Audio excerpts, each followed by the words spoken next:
décryptage par Jamaldine Benchenouf. Bonsoir. Aujourd'hui, nous allons évoquer quelques-uns parmi les sujets les plus marquants en Algérie en ce moment. L'Algérie devenue l'Absurdistan, l'Algérie du 1, 2, 3, un pays de rêve où toute une jeunesse ne rêve que de pouvoir le quitter, même au prix de sa vie, qu'elle n'hésite pas à jeter à la mer dans des tentatives désespérées de fuir le cauchemar qui est devenu sa vie. Rien de nouveau à l'ouest, ni à l'est, ni au nord, et surtout au sud, au Sahara, où les populations sous les pieds desquelles gisent les ressources qui nourrissent tout le pays depuis l'indépendance sont pourtant les populations les plus démunies, les plus misérables, les moins servies et qui n'ont pas intérêt à la ramener, excusez du terme, si elles ne veulent pas finir dans les geôles du système, toujours prêtes à accueillir bras ouverts tous les petits malins qui osent mordre la main vénéneuse qui les nourrit. Oui, rien de nouveau en Tebboune. Toujours du négatif, rien que du négatif. Même quand la Tebboune nous annonce qu'elle a réalisé le projet du siècle, qui aurait mérité, selon M. Tebboune, d'entrer dans le Guinness Book des records et qui a fait pchit avant même que de s'ébranler.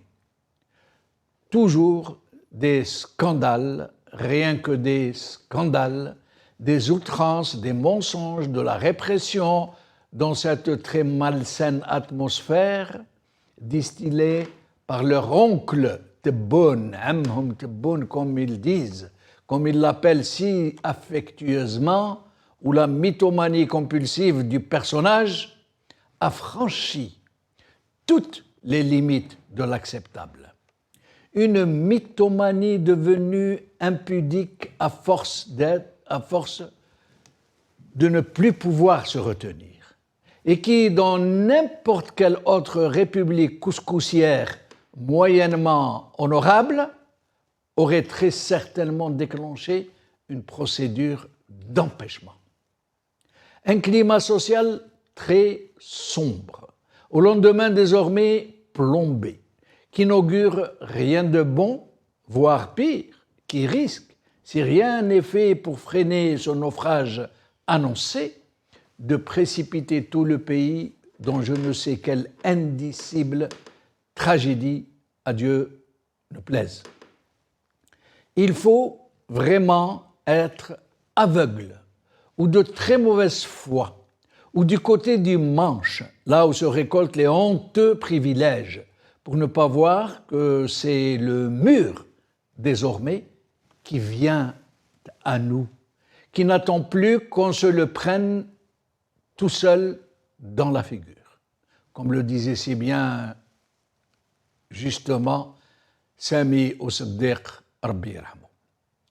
Et c'est dans cette atmosphère de pourrissement, de faillite généralisée, de climat politique délétère, d'une gestion par la peur, par le terrorisme d'État et la répression, que tous les relais du système, tous les relais courtisans, les alliés naturels, les adeptes de la mangeoire, tous sans aucune exception, sont à la manœuvre. Depuis la revue El Jeish jusqu'aux plus insignifiants des flagorneurs des réseaux sociaux, à qui entonnera avec le zèle le plus frétillant les trompettes de la renommée pour chanter les louanges du grand timonier qui tient bon la barre du Titanic, droit vers l'inévitable iceberg pour l'inéluctable naufrage. Le comble est que ce sont les mêmes qui chantaient les louanges de la Boutefliki, qui sont aujourd'hui à la manœuvre pour la Tebboune.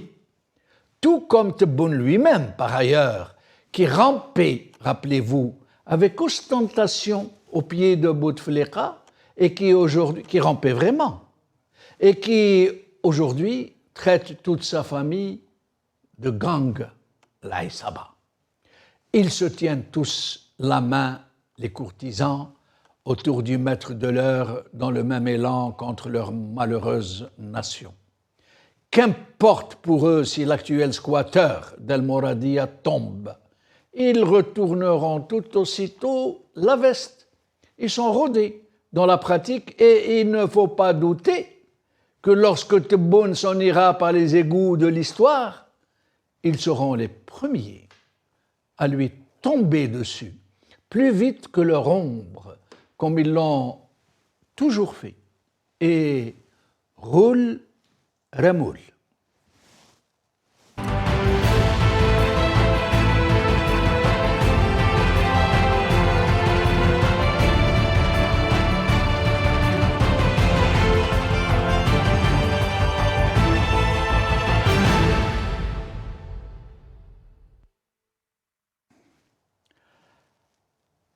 تبونيات كدبونيات et Meddahat. C'est le titre de notre émission d'aujourd'hui. Et avec nous pour en parler, mon ami le docteur Hassan Hersh, économiste, analyste politique, écrivain. Hassan Hersh, merci d'être des nôtres. Merci pour l'invitation. Merci. Merci aux téléspectateurs. Merci. Et merci à votre autre invité. Je pense qu'il y a un autre ou plusieurs autres invités. Bien sûr, c'est Adel Khalef qui va nous rejoindre dans quelques minutes, analyste politique et économique. Alors, je le salue à l'avance, Adel Khalef, que j'ai eu... Vous avez déjà été ensemble dans cette Voilà, émission. sur le même plateau, que j'apprécie beaucoup. Ah oui, il est très bien, Adel. Il est de Londres. Hein. C'est ça, Lui, il appelle un de Londonien. Oui. D'ailleurs, il a cette classe des Londoniens. Il est très, très british. Hein, c'est Gentleman. gentleman. Kabilo, Algériano, le british. J'espère qu'il ne va pas tarder à nous rejoindre. Alors, avant de... Mais il faut m'expliquer les titres là, parce que j'ai rien compris. Alors, Tebbouniyat, Kedbouniyat, Meddahat. Tebbouniyat, si on peut traduire en français, en substance, ce serait Tebbounnerie. Ah, comme à l'époque, c'est l'aliyat. oui. C'est l'allerie, ça veut dire les extravagances de M. Tebboune. Du reste, comme on dit aussi, des macroneries. Voilà, les D'accord. macroneries, voilà. Alors, Kedbouniyat, Kedboun, ça ressemble un peu à Tebboune. Kedboun, ça veut dire le menteur. D'accord. Kedbouniyat, les mensonges, les bobards de M. Kedboun, de M. Tebboune. C'est très fort, ça. Hein? Mais c'est vrai. Mais, Et l'autre? Et l'autre, c'est Meddahat. Les Meddahat, c'est les flagorneuses. Celles qui font les éloges flatteurs avec un bendir. Ah oui, comme dans la tradition, là, il y a le roi dans du les monde. mariages, les fêtes de village et Voilà. tout ça. Ah, et c'est le cas des Baltagiya du Nidam. C'est le même mot qu'en kabyle, Voilà. Timdahi. Alors, c'est le cas des fameux Baltagiya du Nidam, les soutiens naturels du Nidam, qui passent leur temps, alors que leur pays va droit au mur, à dire Ammi Tebboune, le miracle du siècle, le grand timonier. Oui, mais Monsieur Benchenouf, ça, malheureusement, nous le vivons depuis 62. Moi, je l'ai vécu ça avec Ben Bella, Boumediene. encore plus fort avec Boucharouba Boumediene. Oui. Ah, peut-être que Zerouel, c'est un petit peu moins. Absolument. Peut-être. Même Chadli. Oh non, Chadli, je me souviens. Plus, Oh non, quand il y avait les mouvements de 80 et tout ça, on venait au contraire le glorifier. On disait même des communiqués de petits villages qui viennent soutenir Chadli Benjidid. Mais pas et autant tout que ça. celui-ci. Pareil. Et puis Chadli, il avait de la classe. Après Moi, je ne l'aimais pas beaucoup, mais il avait de la classe. Il était très physiquement, sobre. oui, Très physiquement. sobre. On l'appelait Jeff Chandler à l'époque. Oui. Il était très sobre, il ne montait pas. Mais celui-là, jamais un chef d'État algérien n'a été aussi loin dans le mensonge. La seule chose que je retiens de Chadli, même si personnellement j'ai été persécuté pendant sa période, Oui. Et puis il y a eu des amis à moi qui sont passés 2 fois devant la Cour de sûreté de l'État, Oui, oui. 80 et 85. Oui. Mais à la fin de son règne, il a quand même accepté de dire ça suffit maintenant, il faut sortir du parti unique, etc.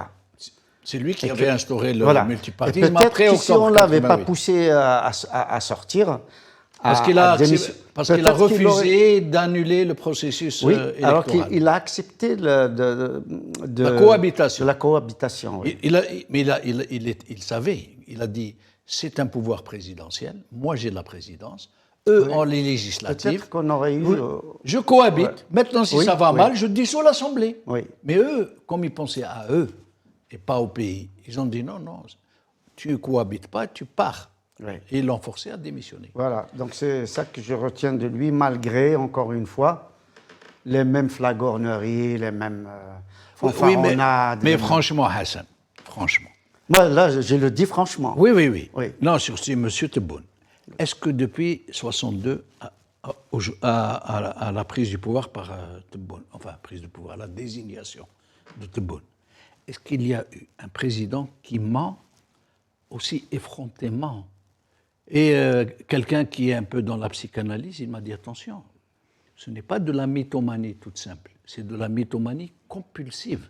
Ça veut dire qu'il ne peut pas s'empêcher de mentir. Oui, moi je pense que Boumedienne a menti encore plus. Non seulement il a menti, mais il a fait faire des coups, par exemple l'affaire de Capsigli. Oui. Ça, c'était plutôt de la manipulation que du mensonge. Oui, mais c'est plus qu'un mensonge. L'affaire Medri, oui. Sans compter évidemment les assassinats les Karim Belkacem, les Khader, voilà. Oui, mais c'était pas. Mais là, c'est des mensonges pour se faire mousser. Oui. Non, mais je comprends ce que vous voulez dire. Alors, on va écouter. Mais je relativise personnellement. Alors, on va écouter.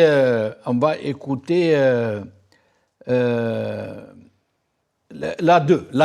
On va écouter. Vous allez bien écouter. Après, on va parler. Je vais expliquer en français avant qu'il nous explique. D'accord.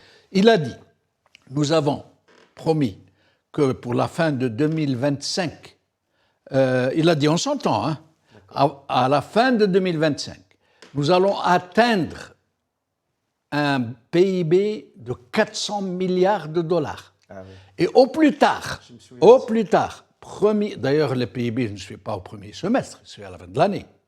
Et au plus tard, ce sera pour le premier semestre 2026, où nous ne serons plus un pays en développement, mais un pays émergent. Alors nous l'écoutons et vous nous direz si nous avons les 400 milliards de PIB en ce moment. Et si nous sommes émergents. Écoutons-le, M. Tebboune. نقول على دولة ناشئة, un pays émergent. C'est-à-dire c'est un pays semi-développé, presque développé. يعني تصبح التفكير تاعنا والحاجيات نتاعنا والإمكانيات المالية نتاعنا ماهوش اللي لنا فيه اليوم.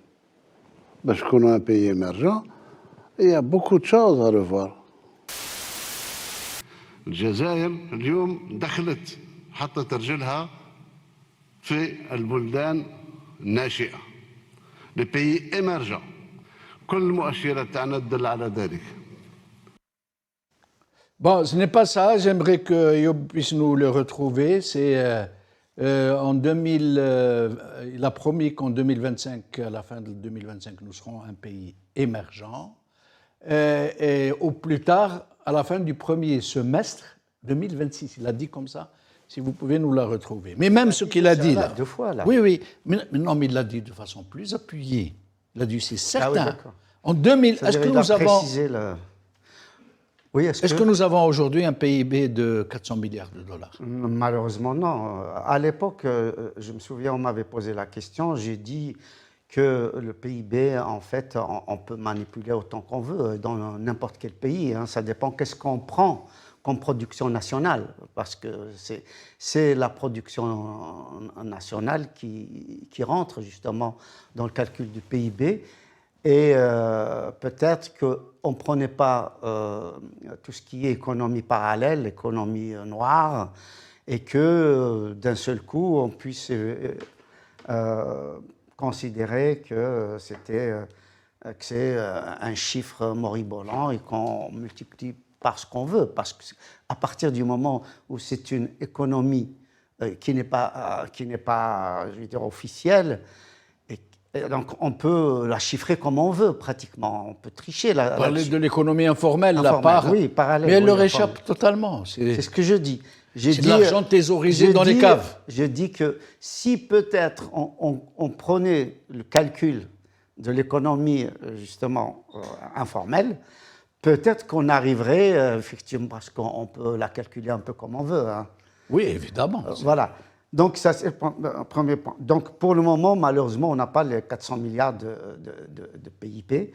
Alors, est-ce que l'Algérie est un pays émergent? Malheureusement, je ne crois pas, dans la mesure où nous sommes toujours en train de vendre plutôt nos produits miniers, que ce soit le pétrole, le gaz, les ressources naturelles, peut-être le fer de plus en plus, un peu de phosphate, des choses comme ça, les ressources effectivement naturelles, et que nous vendons très peu de produits fabriqués, un peu de ciment, un peu de produits pharmaceutiques, mais c'est pas significatif du tout. Et donc on n'a pas de produits, on va dire, qui concurrenceraient la production des pays développés, comme le font les pays émergents. Par exemple, la Turquie, au niveau des drones, le Brésil, au niveau d'un certain produit électroménager, sans parler de l'agriculture. La Chine, n'en parlons pas, parce que c'est un pays émergent. Hein. Oui, oui. Eux-mêmes, ils se considèrent encore pays émergents. Alors, les pays que je cite, et il y en a beaucoup d'autres, hein, l'Argentine, ainsi de suite, eux peuvent dire qu'ils ont émergé, effectivement. Mais comment? Mais voilà. Comment? Mais malheureusement, nous avons une production très limitée. Et pourtant, nous ne sommes que 50 millions ou moins. Oui, et pour équilibrer la balance des paiements, qu'est-ce qu'on fait? Au lieu de continuer à exporter et importer normalement, on a coupé les importations et on a affaibli les entreprises parce que, évidemment, les intrants pour la production des petites et moyennes entreprises, évidemment, c'est importé. Bien et sûr. Donc, on a beaucoup plus étranglé les petites et moyennes entreprises que participer au développement. Donc, juste pour un chiffre où on pourrait dire, voilà, ça y est, notre balance des paiements est équilibrée, etc., on a sacrifié les petits producteurs. Et ça ne fait pas un pays émergent. Bien et pourtant, Rezik, pas la voie. Rezik, le ministre de l'exportation, c'est un vrai clown, ce monsieur. Je m'excuse d'être aussi outrancier. Ah non, mais c'est aussi excessif. Droit, hein. Non, mais là, moi personnellement, je voudrais bien être très mesuré, très pondéré, au lit de famille, là, comme on dit, pas d'excès de langage, rester mesuré. Mais avec ces gens, c'est pas possible. Oui, imaginez, Hassan, et après on va donner la parole à Adel Khalf qui vient de nous rejoindre. Imaginez un peu. Imaginez l'Algérie, que vous connaissez très bien, qui ne produit quasiment presque rien sans intrants. Même le poulet algérien, il est à majorité intrants importés. Oui, on importe de l'alimentation du bétail. Le poulet qu'on produit au pays. Oui. On importe des poussins. On importe des poussins, on importe l'aliment du bétail, on importe les couveuses, on importe les équipements qui le transportent, on importe tout, les médicaments. Donc, alors ce monsieur Rezik, qui était connu par la fameuse opération exportation des pieds de poule, il a fait une exportation en direction de je ne sais quel pays où l'on consomme les pieds de poulet, que nous on jette. Oui. Alors il a fait une exportation, je crois que c'était quelque chose comme 300 kilos ou 400 kilos de pieds de... Il en a fait un exploit national. Ah oui, j'ai raté cette... oui. Et là, il a fait une déclaration publique. Vous savez ce qu'il a dit? Nous sommes devenus leaders en matière d'exportation dans les plus grands pays, les plus grands pôles commerciaux du monde. Nous avons un autre... Il a cité que le maquillage. Entre autres, il a dit, nous sommes de grands exportateurs de produits de maquillage, ce qui n'est pas vrai du tout. Il y a des petites exportations de shampoing, de dentifrice, Oui. mais c'est minime. Alors lui, il a donné cet exemple pour faire passer la grosse pilule. Mais nous sommes leaders en rien. Alors, nous allons recevoir Adel Khalef. Merci d'être avec nous, Adel. Que je salue fraternellement. Voilà, Hassan disait beaucoup de bien de vous depuis un moment. Il vous appréciait beaucoup. Merci beaucoup. Bonsoir à vous deux, gentlemen. Salutations à Hassan, que je salue affectueusement, et à toi, mon cher ami Jamal. Et je me réjouis d'être parmi vous ce soir. Merci à vous. Alors, nous sommes en train donc de parler des extravagances de M. Tebboune, qu'on appelle les Tebbouniyet, les Kizbouniyet et les Meddah. Et nous allons parler aussi de la revue El Jij, qui cette fois-ci nous a habitués à les coutumières du fait, hein, de la brosse, du dithyrambe, de l'éloge flatteur, de la langue de bois, de la propagande, et je passe sur tout le reste. Mais là, ce numéro-là, il est réellement entré dans l'histoire de la propagande, j'allais dire, et où il annonce la couleur pour dire que l'armée est partie prenante aux côtés du peuple. Hein, c'est une entité à part. Elle n'appartient pas à la souveraineté du peuple. Elle ne relève pas de la souveraineté du peuple. C'est une entité à part, Jishab, Khawa. Alors, d'abord sur les mensonges de M. Tebboune, que beaucoup qualifient de mythomanie compulsive. Ça veut dire qu'il ne peut pas se retenir. Il sait, on lui fait les remarques à chaque fois. La prochaine fois, il ment encore de façon encore plus exagérée, parce qu'il ne peut pas se retenir. C'est réellement, ça relève réellement de la psychiatrie. Alors, ces dernières, je ne sais pas si vous avez suivi, ces dernières sorties, par exemple, quand il a dit l'histoire de Raj Bilet, c'est normal, c'est un miracle, qui aurait dû être dans le Guinness Book of Records. Il dit aussi, c'est grâce à la volonté des Algériens, à leur technique, à leur ceci, cela, et aussi un peu grâce à la collaboration chinoise que nous avons réussi à réaliser ce projet, alors que bon, tout le monde sait que c'est les Chinois, et que les Chinois qui ont réalisé, de la même manière qu'ils ont envoyé le fameux satellite, les Chinois. Il a dit beaucoup de choses. Il a dit qu'ils n'ont pas réceptionné le projet à cause de la tempête. Or, il s'est avéré après que ce n'était pas à cause de la tempête, mais parce que deux projets industriels, celui de Raj Bilet, celui de Bouchar, dont celui de Raj Bilet, qui appartient à la fameuse société turque sociale, je ne sais pas comment on l'appelle, Notialis, qui est parrainé par le fils, par Khaled Tebboune. Pardon ?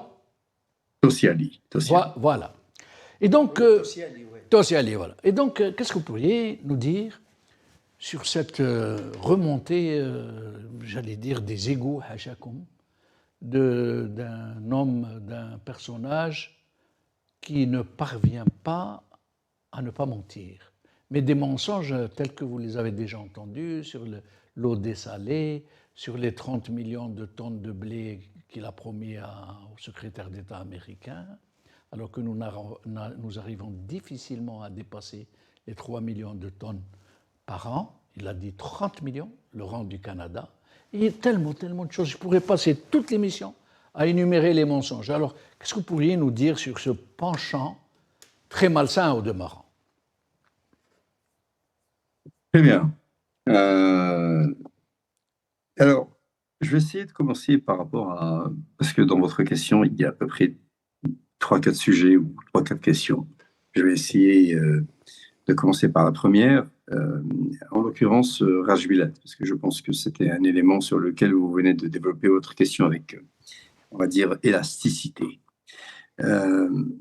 Alors, vous savez, le projet de Raj Bilet est un élément qui n'a pas juste une dimension économique, même si cette dernière n'est pas très importante, parce que sur le côté technique, le Raj Bilet, c'est un C'est un projet qui est louable.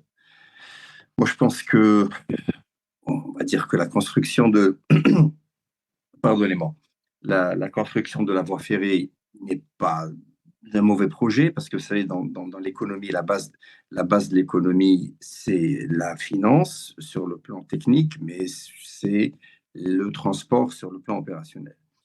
Alors, ce qu'il faut comprendre, c'est certains enjeux qui se cachent derrière cela. Et Rajbilat cache un autre enjeu qui a une connotation diplomatique, pour que vous sachiez, mes amis. Alors, je vais vous dire quel est cet enjeu. Vous savez, toute cette pression que nous vivons, enfin, citoyens algériens, ou que nous sommes réduits à notre statut de spectateur, j'allais dire téléspectateur, mais enfin, de spectateur. Toute cette saga, cette pression avec la France depuis 1 an et demi, etc., déguisée par, soi-disant, l'histoire du Sahara occidental, etc. Parce qu'attention, vous savez, l'économie et la diplomatie sont très liées, sont extrêmement liées. Alors, la raison pour laquelle il y a beaucoup de problèmes entre l'Algérie et la France, ne pensez pas que je suis en train de sortir de votre question. Au contraire, je suis en train de donner le socle de lancement pour qu'après, la discussion puisse éclore sur des éléments extrêmement importants. Alors, je cite expressis verbis. Les problèmes qu'il y a aujourd'hui entre l'Algérie et la France, c'est parce que l'Algérie a éliminé la France du projet de Rajbilat. C'est tout. Il y avait une entente lourde, contractée, signée entre l'Algérie et la France concernant Rajbilat, et l'Algérie a tourné le dos à la France. Et donc, elle a privilégié la Turquie et la Chine. Et donc, en réaction, donc en retour de manivelle, la France a décidé comme dans un match de tennis, de remettre la balle sur le camp de l'Algérie, donc en décidant de prendre position sur le Sahara occidental. Si la France a décidé de prendre sa position par rapport au Sahara occidental, c'est parce que l'Algérie a éliminé la France du projet de Rajbilat. Mais ça, personne ne le sait. Donc, c'est une exclusivité pour vous.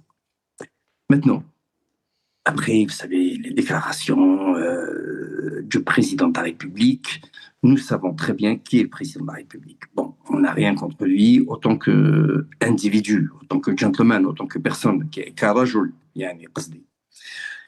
Néanmoins, Abdelmajid Tebboune, je l'ai dit sur un nombre important d'occasions, que ce soit sur les ondes de votre chaîne, Jamel, ou sur le Maghrébia, Abdelmajid Tebboune est président de la République, certes, c'est le garant de l'État. On lui donne respect parce qu'il occupe le poste de président de la République. Néanmoins, lui, sur le plan individuel, en tant qu'individu, en tant que chasse, en tant que personne, c'est un administrateur. Ça n'a jamais été un politique, ça n'a jamais été un diplomate, ça n'a jamais été un économiste. C'est pas quelqu'un qui a une vision économique. Vous ne pensez pas, Adel, que par défaut, parce que le Gaïd Salah a fait le vide autour de lui pour que personne ne puisse le gêner. Gaïd Salah ne savait pas qu'il allait partir très vite, qu'il allait décéder. Vous ne pensez pas que réellement, M. Tebboune est devenu l'homme fort par défaut, en l'absence de combattants, j'allais dire, en l'absence des anciens acteurs, des anciens meneurs, des grands clans qui étaient tout autour de la présidence désignée? Non, pas du tout, je le pense pas du tout, parce que de toute façon, vous savez, je vais vous dire une chose, pour être sincère avec vous, moi j'ai toujours été clair, vous savez, moi mes positions sont très claires, j'ai toujours été très clair et transparent. Vous savez, en 2019, l'époque Tel Hirak, moi je suis parti à Alger, j'ai participé au Hirak, j'étais contre donc cette supercherie qui était donc en l'occurrence le 5e mandat. Rappelons que le Hirak, c'était pour empêcher un 5e mandat. Maintenant, moi, je l'ai voté, je ne vous cache pas, en 2019, j'ai voté pour Tebboune. Mais c'est juste qu'après 2-3 ans, j'ai vu que c'était n'importe quoi, donc je me suis complètement démarqué, c'est tout. Mais non, mais vous savez, Jamel, en Algérie, nous sommes un pays... Bon, d'abord, l'Algérie, c'est quoi l'Algérie par définition? L'Algérie, c'est une armée avec un pays. C'est pas un pays avec une armée. Nous, notre armée, c'est la colonne vertébrale de notre nation. Je pense que c'est pas plus mal. Je pense que c'est bien. Par contre, nous avons aujourd'hui une situation qui est très délicate parce que nous sommes en train de payer les conséquences, un retour de manivelle qui est simplement que, bon, je ne vais pas être très méchant avec lui, mais bon, c'est comme ça, c'est pas de ma faute. Je suis en train de citer des faits, c'est pas de ma faute, c'est pas ma création. Ce que je vais dire, je suis désolé, Abdelmajid Tebboune n'a pas la dimension des enjeux géostratégiques internationaux, n'a pas la dimension diplomatique, n'a pas la dimension politique, n'a pas la finesse intellectuelle qui lui permettrait de faire ce qu'on appelle un assessment, c'est-à-dire une analyse de la situation de l'Algérie aujourd'hui. Et donc, du coup, moi, je suis un peu triste parce que c'est un homme à qui on donne de mauvais rapports, de mauvais dossiers, des informations erronées, des rapports erronés. Écoutez, vous savez, Hassan est un économiste, il vous le dira. Quand vous êtes en 2026, vous avez un PIB de 240, 250, 260, que sais-je, milliards de dollars. Vous voulez passer à 400 milliards de dollars en 18 mois, alors que le coefficient de croissance est indexé sur un PIB qui est majoritairement lié aux énergies fossiles, qui sont liées aux spéculations internationales aujourd'hui dominées par la force impérialiste américano-russo-chinoise, qui font le jour et la nuit dans les places boursières internationales. On voit très bien que du côté de Moradia, il n'y a pas d'analystes, il n'y a pas de gens qui comprennent ce qui se passe dans l'échiquier international, d'où l'élimination ridiculissime des BRICS et puis d'autres scandales diplomatiques, etc. Moi, je pense qu'aujourd'hui, il y a un gros malaise au sommet du gouvernement parce qu'il y a un gros déficit de matière grise, de personnes capables de comprendre ce qu'il y a dans le monde. Alors, Hassan Herj, Adel Khelf nous dit, bon, après tout, l'armée algérienne, c'est la colonne vertébrale du pays, ce n'est pas plus mal, c'est peut-être même bien. Moi, je trouve, très franchement, je le dis en présence d'Adel et devant lui, je trouve cette prise de position absolument choquante. Comment un démocrate qui vit en démocratie, c'est sa liberté d'exprimer son opinion. Mais comment peut-on, quand on vit en démocratie, une monarchie démocratique où le roi n'est qu'un symbole, n'est qu'une image à la limite, n'est qu'une tradition. Oui, une monarchie parlementaire. Qui a l'une des armées les plus fortes du monde. Mais l'armée, elle est dans ses casernes. Comme dans toutes les démocraties occidentales, les armées, on les appelle les grandes muettes. Ça veut dire qu'elles n'ont pas le droit à l'expression politique. En termes de politique, elles sont muettes. Ça veut dire, d'autant plus que si elles n'en parlent même pas, alors rentrer en politique, faire de la politique, c'est complètement exclu. D'abord, il y a ça que j'aimerais que vous nous disiez ce que vous en pensez. Et puis, nous irons sur cette histoire de PIB et nous allons un peu discuter, mais j'aimerais que vous et Adel, vous puissiez échanger. N'hésitez pas à vous interrompre l'un l'autre pour pouvoir donner un peu de vie à vos échanges. Hassan. Oui, après, ça dépend il va peut-être nous préciser ce qu'il a voulu dire à Adel. Effectivement, l'armée algérienne est la colonne vertébrale du système algérien depuis au moins l'assassinat d'Abban Ramdan. Et donc, à partir de 1962, ça a continué. Il y a eu le coup d'État que vous avez décrit à plusieurs reprises avec le tandem Ben Bella Boumediene. Ensuite, Boumediene, évidemment, il y a eu une accélération avec un grand coefficient donc, de ce système, effectivement, où l'armée domine les structures des autres institutions. Après, quand il dit ça en février 2026, est-ce qu'il veut dire que par rapport à la configuration géopolitique nouvelle aujourd'hui, quand on voit par exemple ce qui s'est passé au Venezuela, ce qui se passe aujourd'hui en Iran, ce qui s'est passé en Palestine, mais aussi, juste il y a quelques petites années, l'Irak et plus proche de nous la Syrie, etc. Quand il dit que c'est bien que l'armée soit la colonne vertébrale, donc peut-être qu'il fait allusion à cette nécessité d'avoir une armée non seulement forte, mais structurée, une armée qui défende un pays qui est 5 fois plus grand que la France. Le plus grand pays d'Afrique. Voilà. Donc, et l'un des plus riches. Absolument. Donc effectivement, difficile à cerner, à surveiller les frontières, etc. D'ailleurs, on voit au niveau du budget, l'armée prend le budget maximal. Et donc, effectivement, l'arbitrage est extrêmement difficile. Moi, je me mets à la place à la fois des civils qui sont là, à la fois des officiers de l'armée, et qui ne sont pas moins intelligents que nous, et qui se disent on va déshabiller tout ce qui est social, tout ce qui est école, tout ce qui est économie, etc. Santé publique. Voilà. Et puis, parce qu'on va habiller le côté militaire parce qu'il y a un besoin pressant, etc. Maintenant, qu'est-ce qu'on fait de cette armée-là, de cet argent-là? Est-ce que, avec ce que nous voyons, est-ce qu'on redessine un petit peu comment dire, le côté géostratégique du pays, ce qui n'est pas le cas du tout. Absolument, parce que maintenant on le voit très bien. Isolé complètement.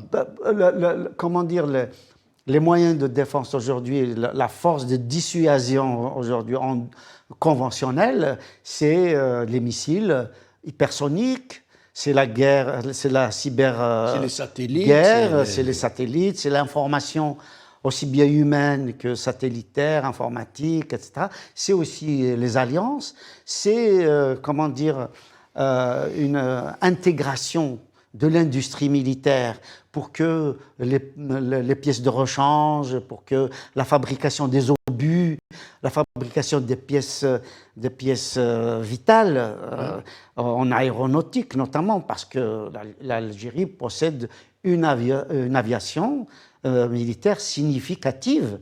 Je me demande même si ce n'est pas la plus grande d'Afrique. Mais est-ce que nous avons la logistique derrière, au cas où il y a la guerre, parce que la Russie, on voit bien qu'elle est empêtrée dans ces problèmes. Comment on fait pour les pièces de rechange, comment on fait pour les munitions, etc. Donc, personnellement, je ne connais pas très bien le dossier de l'industrie militaire en Algérie, parce que, vous l'avez dit, il y a quelques minutes. Il y a un petit projet industriel qui est tenu par les Émirats, curieusement. Ah oui, là, et il y a, en ce moment, il y a une partie, le Kalachnikov de Khenchela qui font un peu de la petite Kalachnikov, hein, c'est sous brevet. C'est pas ça qui fait la guerre voilà. moderne. Et puis Hassan, moi, ce que les gens ne comprennent pas, les experts dans ce monde des équilibres militaires, ils vous disent quelque chose de très simple. Si autant d'armements acquis par l'Algérie au courant de ces décennies, qui ont appauvri le pays, qui l'ont complètement déstructuré, qui l'ont complètement déséquilibré, pour faire de lui l'un des détenteurs du plus grand potentiel militaire conventionnel du tiers-monde. Maintenant, il y a deux options. Si c'est pour combattre les puissances, ça ne sert à rien. Il ne fallait vraiment pas s'armer. Ça ne sert à rien. Il suffirait qu'ils vous envoient 2 ou 3 missiles, l'affaire est terminée. On est d'accord. Ça ne sert à rien. Ce n'est pas l'Iran, l'Algérie. Hein. Elle est vraiment dans le conventionnel. Maintenant, si c'est pour le voisinage, pour s'attaquer au Maroc ou au Niger ou au Mali ou à la Tunisie ou à la Libye, ça ne sert à rien non plus. Parce que ce n'est pas comme avant où on va vous laisser faire la guerre à vos voisins sans que... La preuve, aujourd'hui, le Maroc qui s'est servi de cette agressivité algérienne pour normaliser avec Israël, Zama, il est dans la légitime défense. C'est ce qu'il a fait croire à son peuple. Oui, mais enfin, je ne crois pas qu'il soit servi de l'agressivité algérienne. Rappelez-vous, en 1967, Hassan II avait déjà livré des informations stratégiques. Ça, c'était un autre contexte. Non, mais là, Hassan, pour ne pas sortir du sujet. Là, le Maroc, il voulait normaliser avec Israël. Moi, je le dis comme ça. Oui, il l'a toujours fait. Mais il ne pouvait pas parce que le Maroc est très pro-palestinien. Mais le régime algérien lui a donné l'occasion, avec ses menaces et ses roulages de mécanique, de faire croire à son peuple, on va être attaqué, il faut qu'on ramène un allié sur... Rappelez-vous quand même une chose. Oui.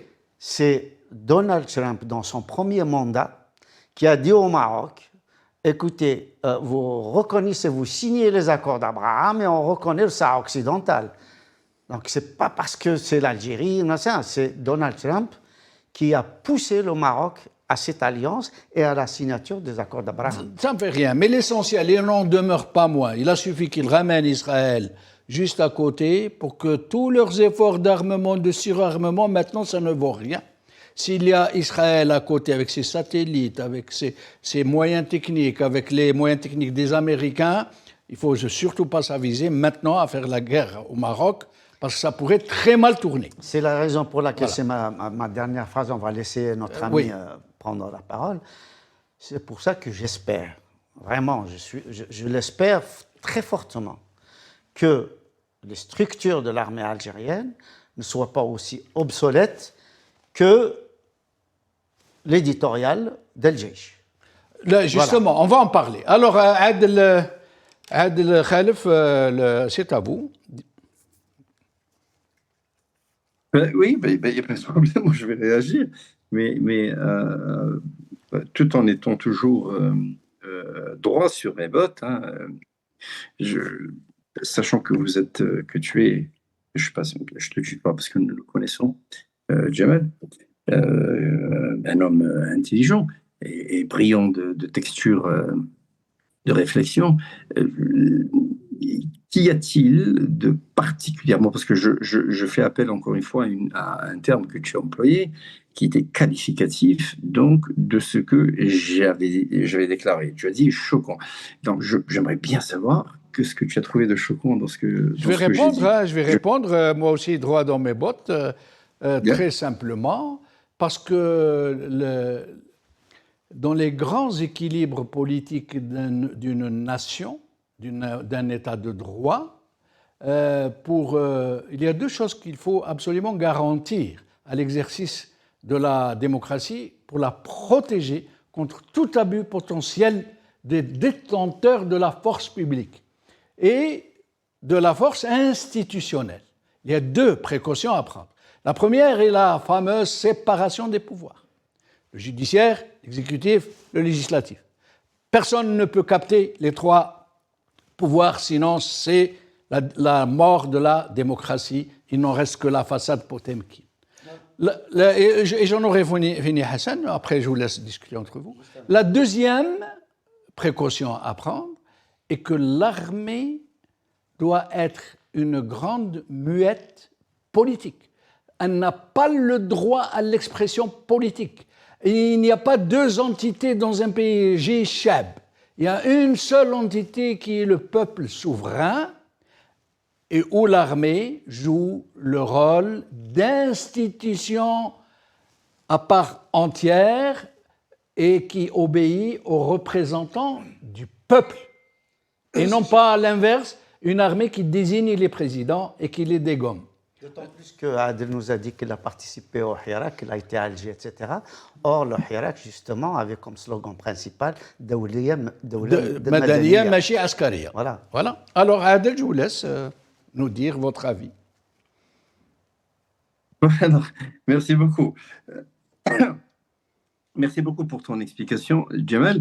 Alors, s'il te plaît, que ce soit Théa ou Hassan, à tout moment pendant mon intervention, s'il y a quoi que ce soit sur lequel, quel que soit le point sur lequel vous voulez rebondir, s'il vous plaît, interrompez-moi. Et c'est réciproque. Moi, j'aimerais bien que pour donner un peu plus de vie à l'émission, que vous vous interrompiez l'un l'autre, ce serait bien. Mais je l'ai fait d'ailleurs hier. D'ailleurs, je l'ai fait hier sur le Maghrebia. J'étais en conflit, on est en débat avec en prise de bec, en crépage de chignon. Oui, c'est intéressant, je ne vois aucune raison d'interrompre. Ouais. Non, mais parce que hier, on avait fait une émission sur Amaravia, il y avait un invité, je ne citerai pas, non, mais bon, j'ai décidé volontairement de lui céder une partie de mon temps de réponse en lui posant une question. Et bon, voilà, donc il est tombé dans le panneau parce que je savais qu'il allait y tomber. Ça n'a rien à voir avec cette émission parce que nous sommes dans une optique complètement différente. Alors, moi, je vais vous dire un truc qui est très, très, très simple. Tous les deux, vous êtes des gentlemen brillants de réflexion. Je vais dire un truc qui est très, très simple. Ce que j'ai dit, alors, je n'ai pas souvenance dans mon intervention, donc ma première intervention, quand Jamel, tu as eu l'amabilité de me donner la parole, d'avoir mentionné que l'armée avait un pouvoir d'interaction ou de décision sur quelconque opération de l'exécutif. Je n'ai pas dit que l'armée devait intervenir, je n'ai pas dit que l'armée devait participer à la vie politique, ni à la vie judiciaire, ni à la vie parlementaire. J'ai tout simplement dit qu'un pays doit avoir une armée forte. Et je pense que c'est pas plus mal. Pourquoi? D'abord, la force d'un pays, toujours, avant que ça soit l'arme, avant que ça soit le politique, avant que ça soit quel que soit le rôle de l'exécutif. Le rôle numéro 1, la colonne vertébrale, la base, c'est le service de renseignement. C'est le service de renseignement qui vous indique qu'est-ce qui va se passer, qu'est-ce qui se passe, où, quand, comment, pourquoi, avec qui. Voilà, merci beaucoup. Merci beaucoup. Mais tu vois, Jamel, ça, on revient en rendant hommage à ta personne. À chaque fois que j'essaie de dire quelque chose de bien, tu dis quelque chose de mieux. Donc, c'est l'intelligence. L'intelligence, c'est quoi? C'est la base d'un pays. L'intelligence, c'est l'anticipation, c'est la vision, c'est la préparation. À ton avis, Jamel, et je te pose cette question et je pose à la Hassan. Que seraient aujourd'hui les États-Unis sans la CIA? Alors, je vais laisser Hassan répondre, mais je dirais juste que la CIA est aux ordres et au service total, intégral du politique, et pas l'inverse. Et la CIA n'a jamais nommé un président des États-Unis. Oui, d'accord, mais... n'a jamais désigné. Jamel, je suis d'accord avec toi, cher camarade. Je ne dis pas le contraire. Ce que tu es en train de dire, c'est du cristal, c'est pur, c'est juste, c'est très accurate, comme on dit en anglais. Je suis en train de parler sur le plan technique. Restons sur la texture technique. On est d'accord là. Là, on est complètement d'accord. Je ne dis pas, en Algérie, oui, c'est vrai, quand il y a l'intervention par-ci, par-là, parce que nous ne sommes pas encore prêts intellectuellement, mentalement, on n'a pas encore... C'est comme un état de droit. Jamel, tu penses bien que nous ne sommes pas encore un pays qui est prêt à adopter le statut d'un état de droit, parce que pour être un état de droit, il faut d'abord avoir la présomption d'innocence et l'appliquer. On n'a pas la présomption d'innocence, on a la présomption de culpabilité, c'est le contraire. D'accord? C'est te dire à quel point on est arriéré sur le plan opérationnel de la texture judiciaire. Mais sur le plan opérationnel, le service de renseignement, l'intelligence, c'est la base d'Abled. Mais personne ne dit le contraire, Adel. Personne ne dit le contraire. Voilà. Donc, ce que moi j'ai dit... je crois, très franchement, avec cette clarification, on est tous d'accord qu'il nous faut une armée très forte, pas seulement forte, mais très forte, et effectivement, avec des outils... intelligence aussi. Avec des outils idoines. Effectivement, les renseignements, ça en fait partie, aussi bien d'ailleurs humains, satellitaires, informatiques, ainsi de suite, tous les services. Et les outils aussi nécessaires pour les guerres modernes, parce qu'on n'est plus dans l'alignement des chars, on n'est plus dans les kalachnikovs, etc. Non, c'est fini tout ça. On est d'accord, on voit ce qui se passe aujourd'hui en Ukraine, en Iran. Mais même l'intelligence, Hassan, si je me permets de vous interrompre, même l'intelligence, ça veut dire les services secrets, la coordination, l'opérabilité. Ça ne doit pas être des spécialistes de la torture, de l'enlèvement, de la calomnie. Spécialiste, tu as la pince pour casser les os, tu as la fourchette pour enlever les yeux, tu as l'enlèvement de 20 000 personnes qu'on a enlevées et qui ont disparu, dont on n'a plus de nouvelles et dont les parents continuent de chercher les dépouilles aujourd'hui. Même l'intelligence. L'intelligence, c'est un mot noble.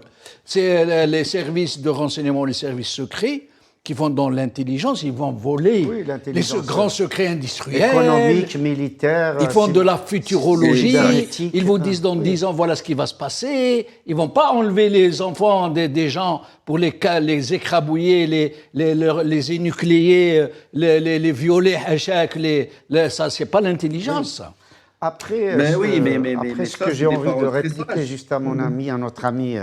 Et puis, il peut intervenir là directement. Je termine juste cette phrase. De mon point de vue, oui, la CIA fait la force des États-Unis, ça c'est sûr. Mais de mon point de vue, c'est surtout, un, le dollar, et deux, les pays vassaux. Parce que sans les bases dans les pays du Moyen-Orient, dans certains pays d'Europe, etc., l'Amérique serait une puissance moyenne. Elle n'aurait pas les capacités de projection. Là est un autre sujet. Voilà, elle n'aurait pas les capacités de projection. C'est lié, il a raison, Hassan. Voilà. Alors, moi, je vais vous dire, nous arrivons à la fin de l'émission, on a demandé 10 minutes de rallonge, j'espère qu'ils vont nous les accorder, mais avant, je vais vous laisser voir 2 vidéos très courtes, et puis je vous laisserai entre vous continuer de discuter, et ça serait bien si vous pouviez parler de l'édito El Jish, justement, de la revue El Jish. Alors, écoutons d'abord M. Tebboune en train de ramper sous les ordres de Bouteflika pour remettre les horloges à l'heure. C'est très important.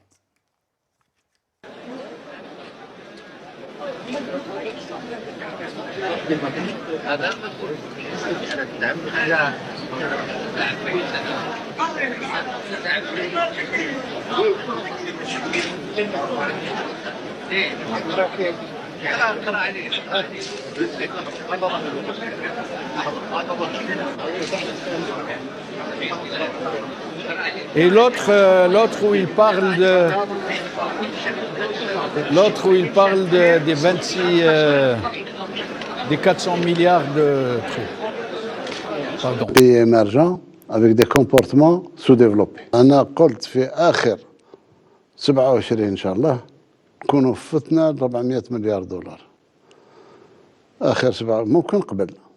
بالسرعة اللي نمشوا بها أتمنى أن تكون قبل هذا ولكن أقصاها نهاية 2027 إن شاء الله. وصلنا ما يقارب 5 ملايير دولار. في حد ذاته.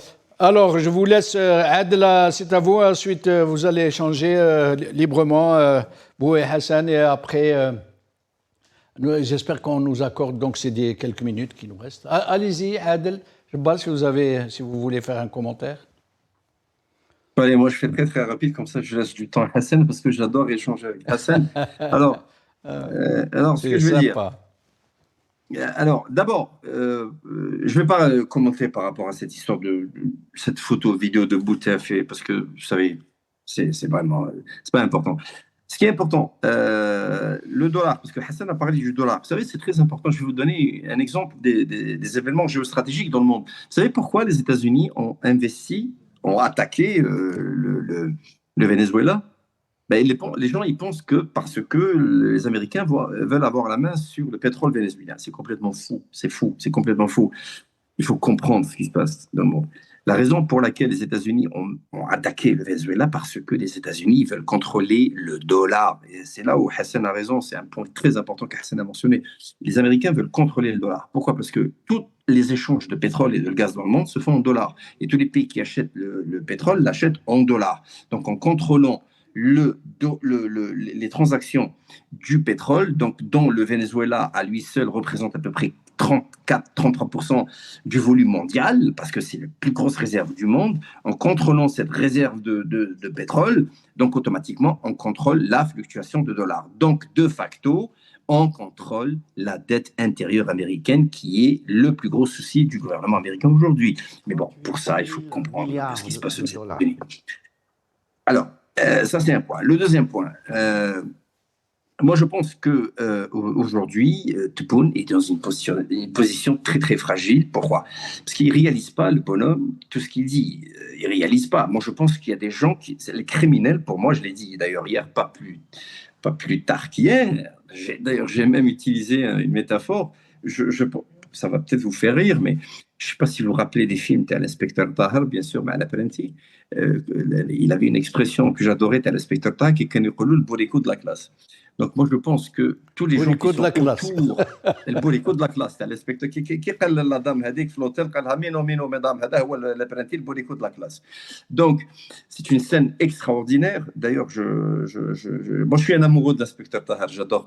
Alors donc moi j'ai dit tous les gens qui gravitent aujourd'hui autour du président Tebboune, qui lui donnent des rapports, qui lui disent excusez-moi de l'expression, des âneries, c'est des bourricos de la classe. Pourquoi? Parce qu'ils sont en train de donner à ce pauvre monsieur, excusez-moi, ce pauvre monsieur, des informations erronées. Le président de la République, c'est le garant de l'État. On lui dit que tu vas faire 400 milliards de dollars de PIB, alors que tu as 240 dans le coefficient de calcul. Et alors il n'est pas à la hauteur.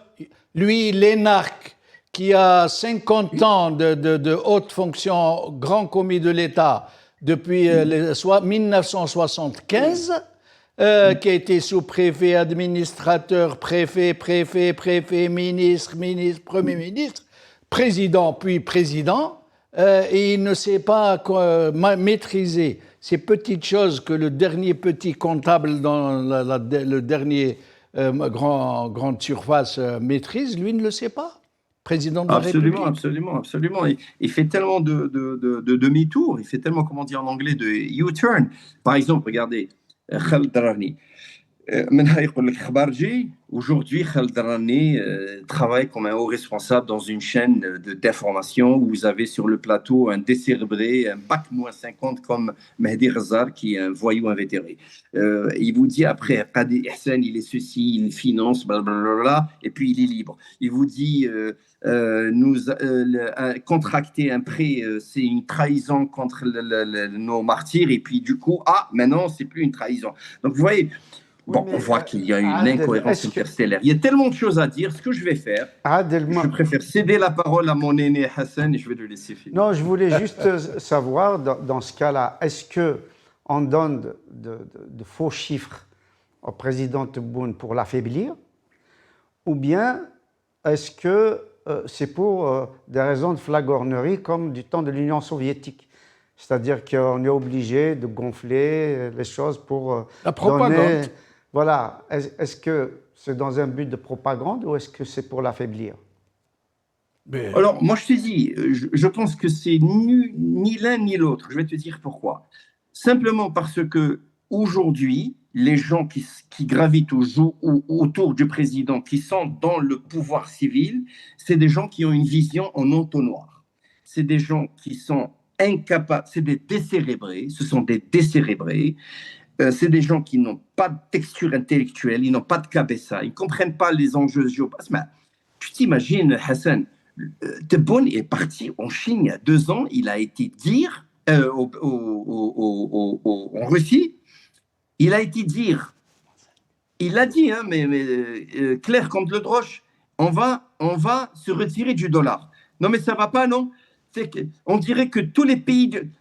Nous sommes un pays dont le PIB est indexé à 90% sur les énergies fossiles.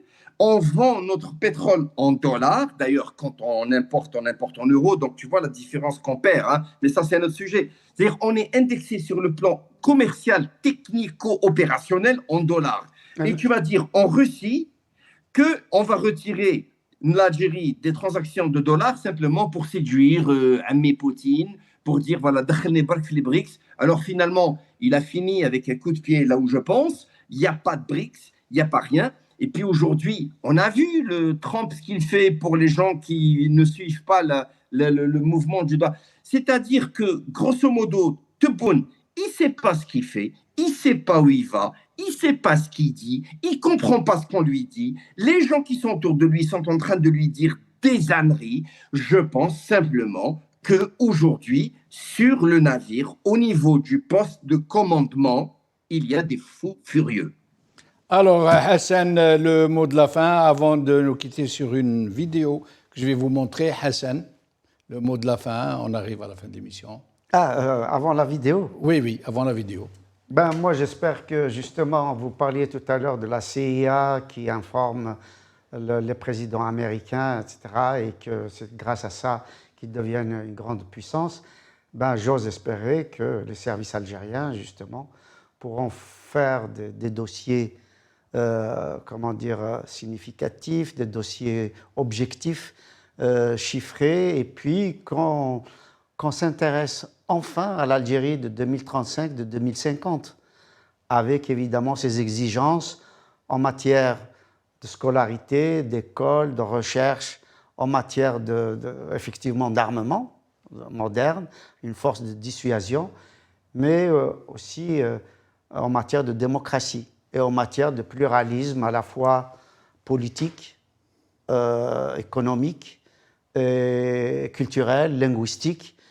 Monsieur Benchenouf, ce qui fait la force d'un pays, c'est quoi? Ce sont les entreprises. Or, les entreprises aujourd'hui en Algérie, elles n'existent pratiquement pas. Oui. Il faut savoir que le PIB en Algérie, l'industrie ne représente que 5 à 6%. Et donc, on est très très loin, y compris derrière un pays comme l'Égypte. Absolument, donc, très loin. Aujourd'hui, il faut encourager le secteur privé. En IDE, l'Égypte a été de presque 50 milliards de dollars, les investissements directs extérieurs. L'Algérie, je crois, 1,5 milliard. Voilà, donc pour qu'on devienne un pays émergent, il faut que les entreprises, petites et moyennes entreprises, soient encouragées, que le privé soit encouragé, que l'école soit une adéquation justement avec les besoins à la fois de formation, de technicité, d'employabilité, de recherche, et justement une relation étroite entre l'université et le monde économique, et surtout donner la liberté d'entreprendre. Je pense que ça fait partie. Et surtout que les services et l'armée arrêtent de nous désigner les présidents, qu'ils laissent le peuple choisir leur président. Ou à la limite, en attendant que le peuple le reprenne par la force, et par la force pacifique de la rue, qu'ils le reprennent ce pouvoir, qu'ils se sont arrogés de désigner les chefs de l'État, en attendant que nous le reprenions. Qu'ils organisent alors au moins qu'ils nous désignent des présidents compétents et qui ne soient pas des menteurs compulsifs. Au moins, en attendant. Et surtout savoir que le système démocratique, la démocratie dans un pays fort, c'est un soft power. Absolument. Et merci. Ça, c'est extrêmement merci important. Hassan, merci Adel Khalf. Nous allons vous laisser avec cette dernière vidéo. C'est monsieur Tebboune qui n'arrête pas de se faire des ennemis, enfin, qui n'arrête pas de faire des ennemis à l'Algérie. Après avoir traité les Émirats du Douaïla, on se demande d'ailleurs pourquoi.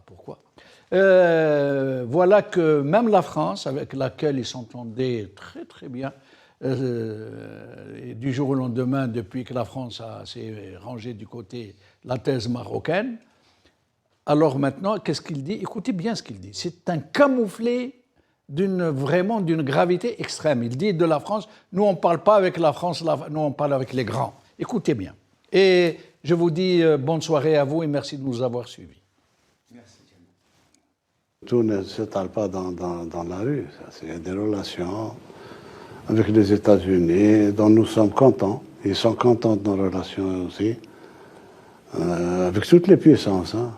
Pas avec uniquement la... J'ai reçu des félicitations de Xi Jinping, j'ai reçu des appels de président Poutine, etc. C'est bizarre avec les grands, on s'entend. Il n'y a aucun problème posé dans ces trucs-là. الشعب البخس الشعب البسيط والطبقة الشعب البخس الشعب البسيط والطبقة